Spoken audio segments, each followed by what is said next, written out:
On today's show, is a $650 gaming laptop worthwhile? Plus, if you've got a MacBook Pro and you're looking for all the best accessories, Mr. Mobile's here to hook you up. It's time for Unboxed Daily. Welcome to Unboxed Daily. I'm your host, Jason, and as always, it's a pleasure to see you. Today, as always, we're bringing you the best videos from the world of product reviews and unboxing videos. If you like what you see, be sure to subscribe over on YouTube or feel free to leave us a comment. Buying a gaming laptop can be a bit of a dicey situation. After all, sometimes you're paying just for name value, not necessarily for the hardware built in. Now, on the other side of that spectrum, a cheap laptop may not be able to play at the level of gaming that you want. So the question then comes in, where's that balance between price and quality?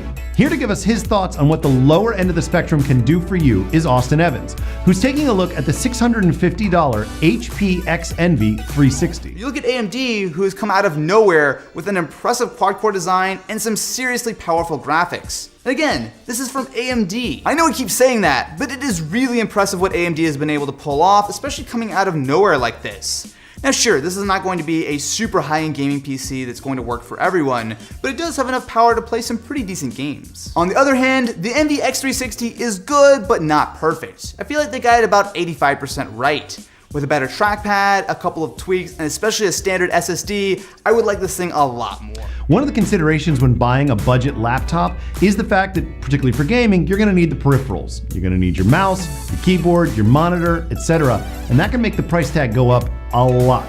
So, before you buy, be sure it's exactly what you need. Now, 8-core desktops, not exactly new. But have you heard of an 8-core laptop? I'm betting not. Well, Asus has a new one that is guaranteed to outperform much of the rest of the competition purely in speed.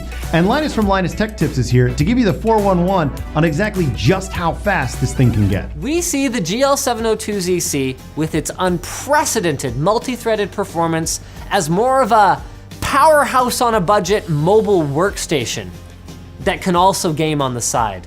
And in time, we're really excited to see what other Ryzen 7 designs make their way to the market. I mean, maybe with a more powerful NVIDIA GPU or Mobile Vega, nudge nudge AMD, we could see the ultimate streaming laptop. As cool as it is, I think Linus is absolutely right. Plus, it's worth noting that with the added speed and hardware usage, you're draining the battery a lot faster, maybe getting about 90 minutes at top performance. Of course, the other side of the spectrum is to buy a desktop PC, or at the very least, a PC that actually sits on your desktop. Now, size notwithstanding, a mini PC can hold a lot of great hardware that makes your gaming and working experiences all that much better. Here to give us his read on a mini PC with an authentic, no-kidding GTX 1080 is Dave 2D, who seems to be pretty impressed by the power of this little workhorse. Single player, multiplayer, competitive, non-competitive, this thing's gonna crush it.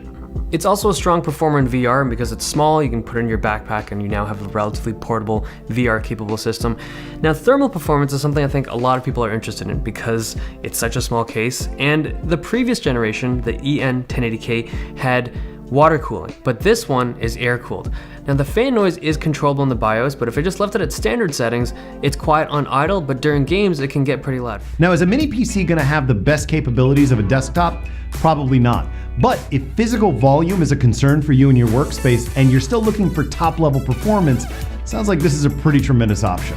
Finally, if you own the latest MacBook Pro, you know that even though there are some great hardware improvements, frankly, the addition of the touch bar, the loss of MagLock, there's some things that are really missing in this latest iteration.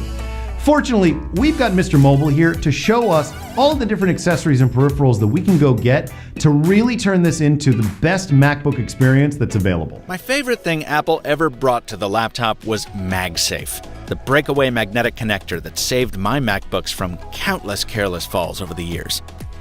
Well, that's a feature Apple ditched with the switch to USB-C, but there is a way to get it back. Baseus, or Dreamvasion, is the best reviewed company I could find on Amazon making magnetic USB-C adapters. The good? It's dead simple.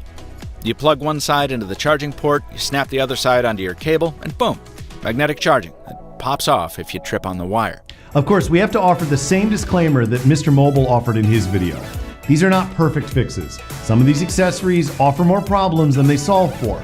But if you're missing some of those old capabilities, there's lots of options out there, and frankly, it's totally worth investigating. And that's it for our show today. Thanks as always for joining. If you want to see past episodes or check out some of the products we talked about here today, head on over to unboxed.tv or look us up on the iOS store.